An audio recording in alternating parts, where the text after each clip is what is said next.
Hello, everyone. Great to be with you today.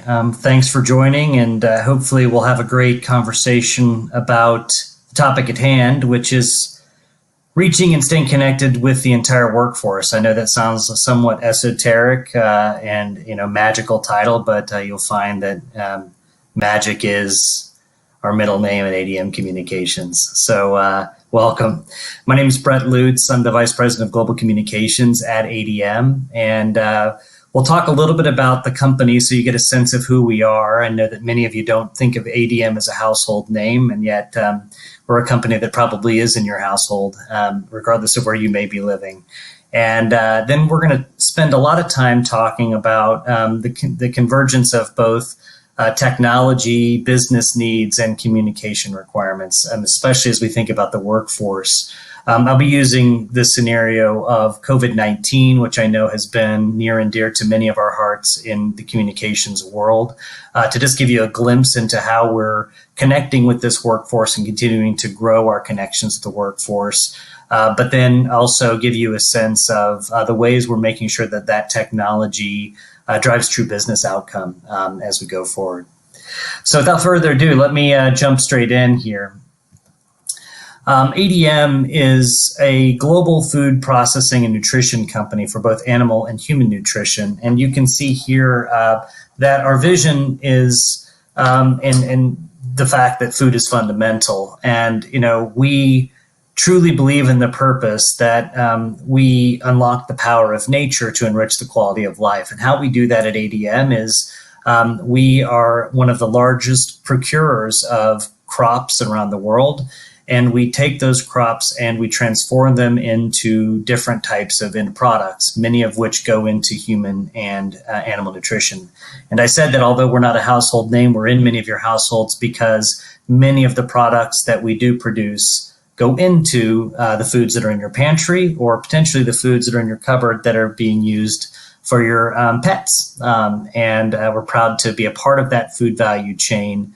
And certainly excited to see what we're doing, as such an essential part of life in a day and age right now where that food supply chain is something that has potentially had questions and has had its own fair share of concern, across the world, and making sure that we are truly finding ways to put nutrition into the hands and of everybody who needs it. So a bit more about us. We are a company that's global. We operate across more than 800 facilities in the world. We serve more than 200 countries around the world, and we have nearly 40,000 people.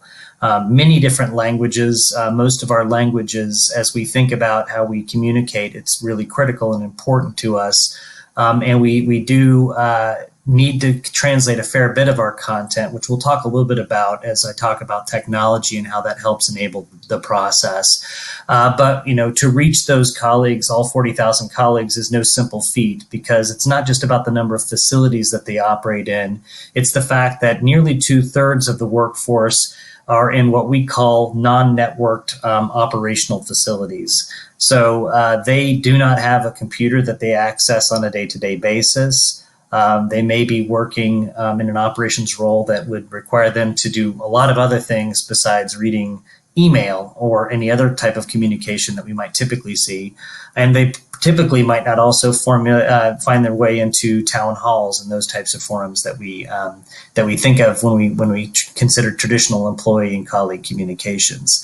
In many cases, as we go deep into those facilities, English is not the first, second, maybe even third. It may not even be a language at all that they speak. And although we're headquartered here in Chicago, Illinois, and our communication team does focus on communications in English language, we're also focused on communications that need to be across 19 plus languages that we operate within that workforce.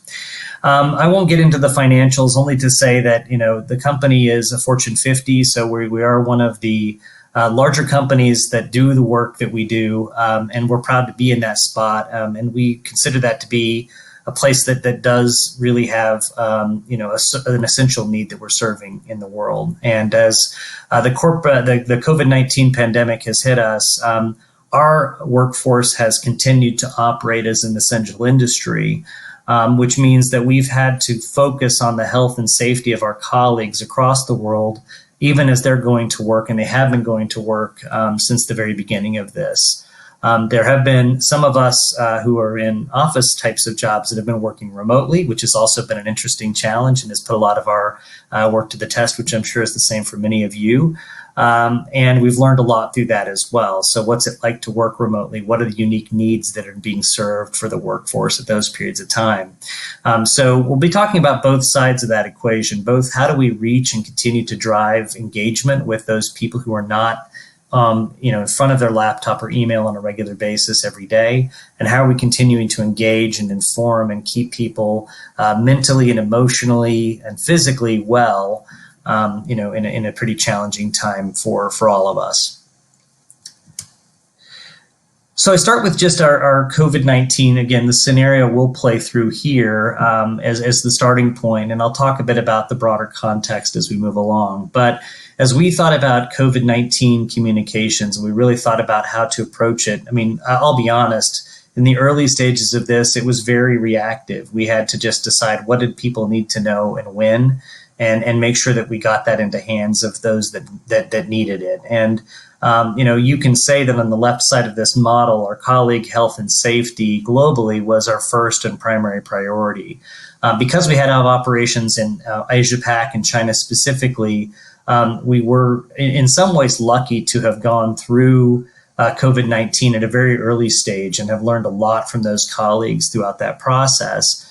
And we were able to use some of that, although we weren't even sure how to take advantage of some of those learnings when we first got started in communicating to the much broader population across the world.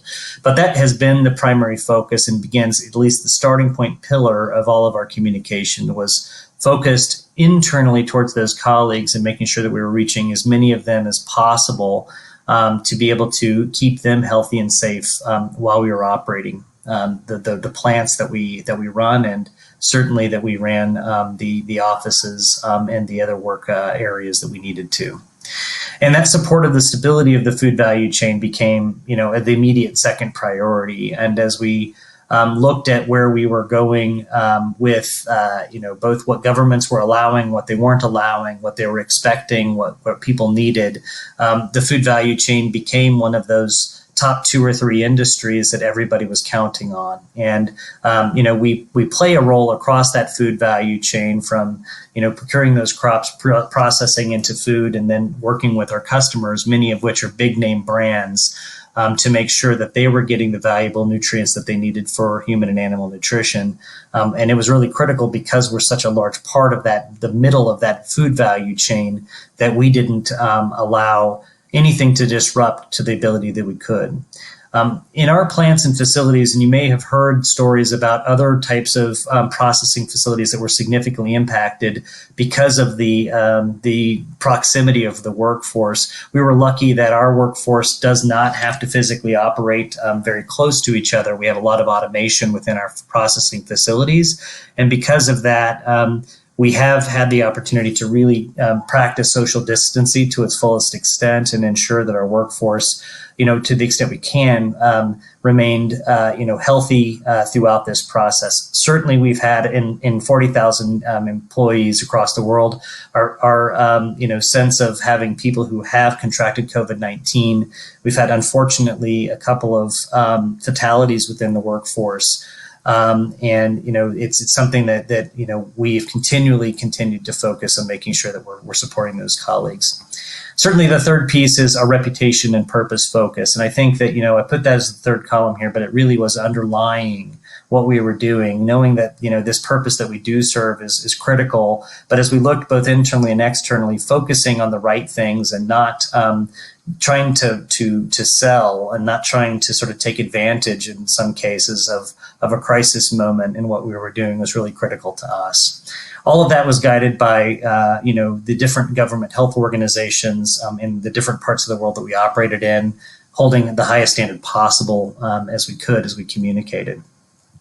Now, communicating to that workforce, as you can imagine, is difficult, especially for those who do not have the technology as far as laptops or kiosks at their disposal. So luckily, we had a journey that started about a year ago where we have been instituting a technology called SocialChorus. Inside the organization, we call it ADM Inside News, and really what that has become is the platform for all communications across our organization.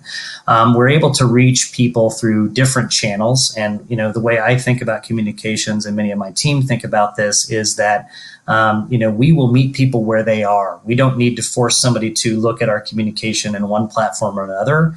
If we have somebody who's typically in front of their laptop or they're looking at the portal or intranet on a regular basis, we'll serve them information there. If email is their preferred platform for information, we'll serve them information there. If they're in a plant facility and they don't have access to either of those, they may have access to a personal mobile device, and we'll serve critical information to them on their personal mobile device, or maybe it's an electronic screen that we feature within those facilities. All of those become fair game for us. And then certainly we do have our fair share of materials that are printed, that are posters, that are put in place as well in break rooms and on key poster locations across plants. And all of that content is literally housed in one hub for us. So SocialChorus is that hub, and I'm just going to describe that sort of in visual for you so you can see in format what that looks like. So what you're looking at here, and apologies for the screen, but you're seeing basically a very simplified view of 1 week of content that we were sharing on one channel of our communications. So like many of us in communications, we established quickly a hub for communications around COVID-19. We have a channel, which I'll show you if we have time, where that resides. This is just a snapshot at what I would say the communication planning level of that same channel. And inside of it resides a ton of content we call content cards that we can push into any format that we want to. And just to give you a sense of the types of formats that we might share, in some cases, we have content that's coming into us where a colleague might have shared. In this case, it was a brief video of what they were doing in one of their locations. I didn't share the snapshot of it, but you can see here that this content is actually in Portuguese. But if you were to click one button here, we're able to translate that into whatever the local language that somebody might be set to their device. So this is a huge benefit to many of our colleagues where we may be producing English language content and they need to get the gist of that content in their local language. So all of our content in this platform does have the ability to be translated like that into whatever the local language of the participant might be. Here's an example, although very miniature example, of a newsletter. And many of you probably have newsletters you used. We really bring content from this platform together in newsletter. We were issuing this at the beginning. It was once or twice a week. Suddenly it became daily. And now it's back to about once or twice a week, depending on the circumstances, focused on COVID-19.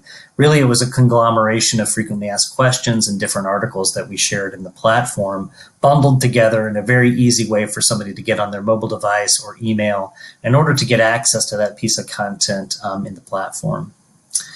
You can see here that you've got the CFO just giving a sense of pride to his finance team, and this was served up on a mobile device, very simple. And then next, a video, and I became the de facto interviewer of our CEO and many leaders, and you can see there that I look pretty much the same, maybe a little fatter than I was back when I started the COVID journey. So that is a video that can be served up again across any platform, and became very, very successful channel for us. And then the most simple of communication channels are our email platform, and you can see here a communication that went back as we were actually bringing colleagues back into the workplace that have been working remotely, communicating those steps. All of these have metrics and analytics associated with them, which is fantastic and is certainly a huge part of why we both went to the platform, but also that we're getting the benefit and being able to sort of pivot back and forth from the platform on. I'm seeing some questions pop in, which is great. I promise we're going to reserve some time at the end to talk through those and make sure I get you answers. And if anybody doesn't get an answer, I promise to get you an answer before we're done with the week, if you have other questions. These are just some examples. Back to what we were specifically structuring around, as I said, this communication central point became the place where we had our what we call an ADM Inside News channel focused on COVID-19. We started that with mostly frequently asked questions, which became the thing that we're continuously updating, and even today updating every day, thinking about new things we're learning, new interesting topics that people need to be aware of, and make it very easy for them to navigate back and forth to get answers that they need. They can bookmark this content and come back to it on their mobile device, on their laptop, wherever they may need to be. The daily newsletter and feature that came through, which I discussed, and then frequently asked questions in that format. So both the channel where many content pieces were, as well as the frequently asked questions that we had. All of these had their own needs, and I think very specific audiences at very, very specific points in time. And so, as I said, we're only trying to meet people wherever they need us and when they need us. And I think the critical nature of this is that it's an always-on platform. If I've lost the email that came from somebody 3 days ago and I can't recall where that was, I don't have to worry because I know that I can find that on the platform through a simple search, or because I've bookmarked it and can come back to it anytime I want to. As we've gone on in this evolution of communication, we've needed to go deeper, right? And so providing ongoing leadership perspectives has been one of the most successful things in our agenda. And as I said, we started out last year with the communication platform that was very basic and didn't have many analytics at all associated with it. With the analytics now, we can see exactly what kind of content is performing, where it's performing well, what type of an engagement it's getting. And so early on, we found out that these simple video messages, which were recorded in Microsoft Teams, actually with the CEO or with other senior leaders, were the most effective. People wanted to hear from these leaders. They wanted to understand what was going on in the company. So I filmed usually 5 to 6 of these a week, and we just had them as constant information that was being shared with our colleagues. And they were the most impactful from a perspective of driving a lot of engagement and answering more questions, because people could pose a question, we would respond to the question there. Social distancing and all of the cue cards, and these are some of the examples of posters and things that we gave to our plant facility workers. They could get to them here. An administrative assistant, if they were in that location, could easily access it, bookmark it, and then print those new visual ID content pieces out very simply for use in the facilities. We're continuing to use these. In fact, they're becoming even more important to us, as now we're taking those non-operations locations and we're trying to get them all prepared for people who are returning from remote work over the next few months. And so many of these pieces of content are actually now becoming very physically evident within the workforce there. And then certainly, where we focused a lot of attention and continue to is just thanking people for the work they're doing, especially those who are on our front lines. The great thing about the platform and the technology converging with what our needs are is that this becomes a very simple way for us to gather thoughts, feedback, simple photos like the ones you see here from our workforce across the world. So with a couple of clicks, you can take a selfie, post it, goes into a very specific location, and then we can bring those together into collages or other types of formats that then can go out onto these electronic bulletin boards or be printed for use within the facilities. The great thing from an analytics perspective, and this is just one snapshot of a high-level sense of the view, is that, our COVID-related stats really drove a lot of what we were trying to do from an engagement perspective through the roof. And I'm not saying that you want to take advantage of a crisis to get your metrics to the right place, because that wasn't what we hoped for. But we were really happy to see that we were getting higher levels of engagement and many new registered users on the platform, as well as open rates that were exceeding some of the original things that we were seeing here. So being able to see 41% of viewers clicking on pieces of content that were shared in any period of time, understanding what was getting the most success. These emails were driving tons of success, so we kept those emails, flowing through. Seeing a 250% increase in our engagement rates and people going into the platform was really critical. And quite honestly, we were challenged in those early stages with getting some of our plant-based, non-networked workforce in. As soon as they had this really critical piece of information, they wanted to come into the platform, and so that was driving a lot of people to download it to their mobile devices or find other ways in to the platform. So all in all, these types of analytics really helped both our content strategy, knowing when and where and how to be able to engage, and then keeping people informed. And what's great about that is we looked at sort of the pulse, and we've done this pulse a couple of times now. So you can see here some simple questions we pulsed, again, through our SocialChorus technology platform to the organization, a simple 5-question survey, just to understand whether people felt that we were taking care of them appropriately, if we were engaging them and giving them the information that they needed, whether they felt that this remote work, if they were working remotely, was effective for them. And the scores were by far the best results we'd seen from any type of a survey that we've done. I credit that to leadership of the company. Certainly, I credit that to my team and the hard work that they've done globally to keep our colleagues engaged and informed. But when's the last time that you had 92% of the colleagues across your organization saying that we're communicating well with them, right? So great learnings there. That number is actually going up. We're seeing 94% people are saying the same now. And we've gone into some more questions around if 80%, 86 to 90% of the workforce is saying that they can be as effective or more effective remotely. What does that mean for the future of work? So this has really driven a very interesting cultural conversation within our organization because we're able to simply ask these questions. These pulse surveys are very simple to administer, very simple to get the responses back, and then to do the analysis at different levels on. So those are some very simple views. I think hopefully for you, a good sense of what's going on. I see lots of questions coming in. I'm going to try to address those. I've got about 8.5 minutes here, and I am going to just jump in. So Aaron Peterson, hi, how are you doing, Aaron? Is SocialChorus the name of this platform? It kind of looks like Slack and Teams.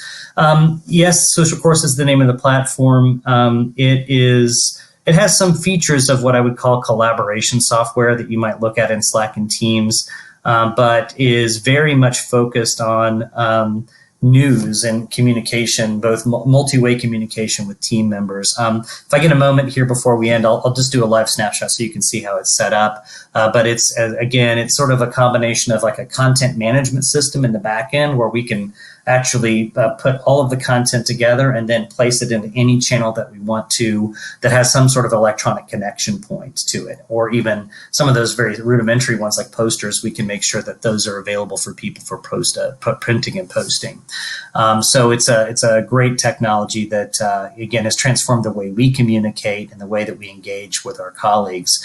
There's a second piece of this which I don't have the time. It's like the 102 version of this conversation, which is how it helps with employee advocacy, because what we have been doing throughout this journey we're on is giving pieces of content that are shareable externally. People can connect to that and actually share that into their social platforms like LinkedIn, Facebook, Twitter, wherever they may be engaged. And we're seeing much higher engagement rates on those content pieces that are shared by colleagues than the ones that we're sharing as a corporation ourselves. So that's the other stage of this that we didn't even talk about as we go forward. A question from Tammy: are the translations accurate, or do occasional mistranslations occur? Tammy, great question. We do use essentially Google Translate in the back end of this, right? So what's happening is that they're doing a machine-oriented translation. That's not how we do all of our communication content. We have a sort of a pyramid that we think about from a translation perspective. Some of the content that we believe is most strategic, that people need to understand and not have any mistake in what it's trying to convey, we will translate through a translation service and actually put out there in multi-languages so that people can interact with it in local language, knowing that it's been professionally translated. What we've found is that there's probably 85% of the content, and maybe even more as we go forward, that people don't need that accuracy of translation in. And these Google translation tools are getting better all the time. And just being able to engage with the content in their local language is probably 300 times better than trying to decipher it in English that they may have the last time they studied that was like 20 years ago, right? So, they found it hugely beneficial, those colleagues that have not English language speakers, to just get rough translations very quickly of all of the content that gets placed out there. And Mary Hill says, this is the tool we're looking for. Yeah, this is sort of the Star Wars, these are the droids you are looking for. Happy to talk more, and I'm sure if anybody's interested in learning more about the platform, there's some SocialChorus folks that'd be willing to chat with you, Mary. Does it work for non-desk field staff? To the point that I was making, Sue, I believe it does. I mean, I think the thing that we always try to find is that those people who may be in a remote location in the field just have different informational and communication needs, potentially, than just your office workforce does, right? So what we found is what helped us with this situation is that everybody wanted to know about what was latest and greatest from a COVID point of view, because they were trying to keep themselves, their families, their colleagues, their communities safe. And so they were very interested in getting that information. I can tell you that sometimes they're not so much interested in the corporate malarkey that we may be, they might consider malarkey, quote unquote, that they're looking at in their own organization. So you need to find the things that are very interesting to them. And maybe it could be as simple as, when's the next family picnic going to be? Well, it may be a while from now, but, maybe they want to know what the shift schedule looks like, or where they might be able to find certain perk resources. Those types of things are all very easily platformed in this, and they can be searched and bookmarked and used and dedicated and targeted towards the audience, right? So that's the best part about this, is that I'm not trying to communicate to the quote unquote employee all the time. It's not a one size fits all. I can sort of dissect that workforce by any attribute, whether that's a location, whether that's a language, whether that's a specific region that they're in, or a particular facility that they're in, and I can direct those same communications that you saw on the calendar out to those workforce elements anywhere we want to. Ruth, you asked about an email designer. The example looked like a simple Outlook email. You're right. We actually used a very simple Outlook email because we wanted it to be more informational than to be sort of fancy. There are ways to design. They have come with templates for design for email, but they also the SocialChorus team is willing to work with you in designing templates that may be more suitable to your brand or what people might be used to seeing. What we wanted it to look like was an actual email coming from an actual leader in many cases, and not make it feel like it was too corporate in some ways. And we have found that through our process that people like to read information from people, whether that's externally or that's internally. And so what this does allow us to do as well, obviously with permission, is to send on behalf of anybody that we want to in the organization.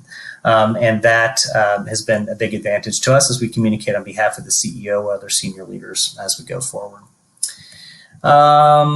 Was it easy to adopt the platform? I love the analytics. We had this up and running in I think about 6 weeks. I mean, certainly we had a lot of preparation and conversation in advance of that to make sure we understood the technical landscape. But this is an exceptionally easy platform to install in your organizations if you are interested in thinking about something like this.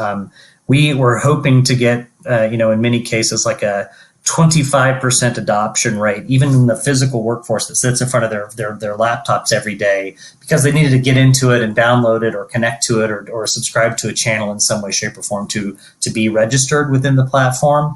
We got to 25% adoption within the first 2 weeks of being on the platform because people were so eager to have a different way of connecting and engaging as they move forward. Stacey asks if SocialChorus provides the metrics. Yes, the platform has a very deep analytics platform behind it. Again, you can look at content pieces, channels, you can tag campaigns, whatever you're looking for, and look at it across any demographic that you have available to you through your employee feed. So you send them data around the employees, and then you can dissect all of the analytics based on that same data set that you're providing to the platform. How do we get our offline, our people who don't work with, in our workforce with computers to get this? We did a couple of things just to sort of give you a sense of it. It did require, in many cases, for them to use their own devices. And to be honest with you, our policies were a bit restrictive previously. And I had to work with our CHRO, our head of HR. I had to work with our head of security to make sure that we were clear about how we were giving people access to these devices and making sure that they felt that using the device in the break room was okay. We have worked with our IT team to ensure that actually we limit Wi-Fi access, but we provide Wi-Fi access because many people didn't want to use their data plans to get to this information. But we gave them all Wi-Fi access. It was just restricted to the platform. So they're there, and engaging with just this, and they're not out potentially doing something else that, again, we're not trying to lock it down, but we're trying to keep it focused on business-related information. Somebody had a question about how big my communications team is at ADM. We have about 27 people on the communication team. That's including internal and external communications. It also includes some of our events, brand marketing. The team that launched this, just to be clear, the core team that sort of got us constructed, ready to go and set this thing and ran it, to begin with, was a team of about 3, though. So, you do need a larger network of people to supply content and ensure that the audiences are getting supported in the long run. But it only took about 2 or 3 of us to actually launch the platform and get it up and running. And I think that that just gives you a sense that it's not a heavy lift for you. I know we're at the end of time. I'm going to go through just a couple more questions here. I'll try to end just a couple minutes late. And again, if I don't answer the question here, promise I'll get to these. And if I have your information, I'll make sure I get back to you as well. How long are we taking to get people to adoption? As you said, we were looking at the typical adoption rates of any platform. We'd set sort of a 6-month target of 25 to 30% adoption. We achieved that in 2 weeks. We got to higher than 50% adoption by the 6-month mark within our network workforce. And we just achieved about a 30% adoption within the non-network workforce, which was the toughest group to get to. And that's been exponential since the advent of COVID, as I mentioned. So, we definitely see this as the way forward. The key to that is that you can't leave 400 other communication channels open, because if you do, it's really hard to get people to migrate to the one. And so that's a difficult task at hand, is to make sure that you do things off. Leticia asked me that only 4,800 employees responded to the survey. It was a targeted survey, and because we're doing Pulse, we actually go around into target groups to be able to get to. That's probably, we got, I think, about higher than a 50% response rate of the target population, which is pretty large for any type of survey that you typically do in these. But if you're pulsing on a regular basis, potentially it's not as important that you get any one percentage in any one survey. We find it's across a period of time if you're pulsing on a regular enough basis that you get those. How do you make a compelling case to sell this? Tell you what, the 2 things I sold this on when I talked to my executive council about this was the fact that, we needed to have an ability to understand how to get to those non-network 2/3 of our workforce in a productive way and engage them. And the other thing was we needed some form of analytics to know whether what we were doing was actually working. I mean, at the time, we didn't have the ability to do either. So it was a pretty simple positioning statement. I'll tell you that since the advent of COVID, my CEO has come to me and said personally, Brett, I'm so glad that we have gone on this journey in 2019 to establish this platform, because what we've been able to do to achieve that 92% or 94% engagement rate with colleagues saying that they feel that we both care and that we're communicating to them, a lot of that is due to the fact that we have a platform that makes it very easy to get this information out. We would have been able to do a fraction of what we're doing in the old way. We were able to sort of really enable this. And I'm not saying that we didn't do hard work to be able to get things up and running, but again, we would have been able to do a fraction of what we were doing today last year in that same space. Okay, I hope this has been helpful to you. I appreciate your time. 30 minutes goes by very quickly. Very happy. If anybody's interested, please find me on LinkedIn. Let's engage. I'd love to connect. Happy to spend some time with you offline, and I'm certainly happy to pass you to experts in this both software package as well as anything else that's going on from our communications front within the organization. So appreciate your time. Great having you, and look forward to connecting in the future.